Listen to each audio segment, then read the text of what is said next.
بيكم متابعينا في كل مكان. النهارده هنعمل معاكم الزبادي بطريقة سهلة وبسيطة جدا، مهما كانت الكمية هتعمليها في وقت قصير وبطريقة بسيطة.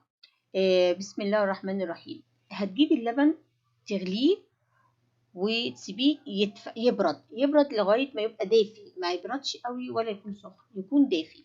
معانا علبة الزبادي، هنشيل القشطة اللي على الوش دي اللي هو وش العلبة، وناخد معلقتين من علبة الزبادي وندوبهم في كيس كويس قوي قوي قوي قوي. تمام. طبعا الخميرة اللي احنا بنعملها دي، الخميرة بتاعة الزبادي بتعمل كمية كبيرة، يعني العلبة نفسها ممكن تعمليها تكفي كمية كبيرة قوي. هنحط بقى مع المعلقتين دول كوبايتين مية، وبرده هتدوبيها كويس قوي قوي في الكيس.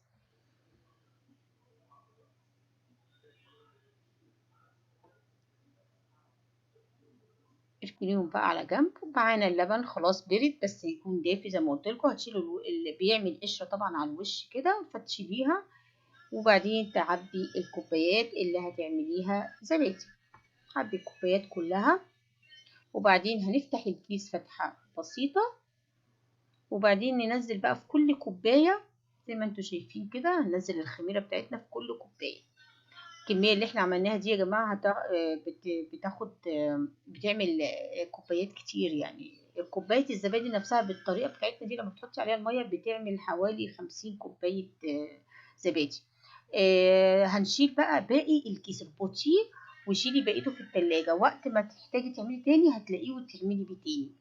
بقولكوا طريقة حلوة جدا وموفرة، ووقت كمان تاخد وقت قليل قوي في ان هو لما يزبد. تحطيها في حلة، ودي الطريقة الجديدة بتاعتنا. حطيها في حلة ومية مغلية كده، وتنزلي بيها في الحلة طبعا لغاية ربعها كده. وطبعا وتقفلي عليها وتغطي عليها. البخار ومع السخونية بتاعت المية هتزبت الزبادي ان شاء الله في خلال ساعتين هتكون زبتت وزي الفل.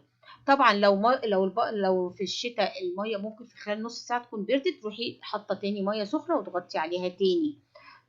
في الصيف درجة الحرارة عالية طبعا فبيزبط بسرعة، فأقل من ساعتين ممكن يزبط. الطريقة دي حلوة جدا وسهلة، إن شاء الله في خلال ساعتين زي ما قلت لكم هتكون زبدت، وبعدين تحطيها في التلاجة.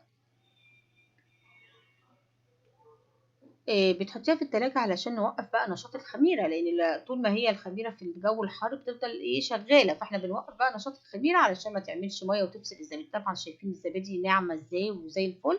كل سنة وانتم طيبين، واشوفكم على خير.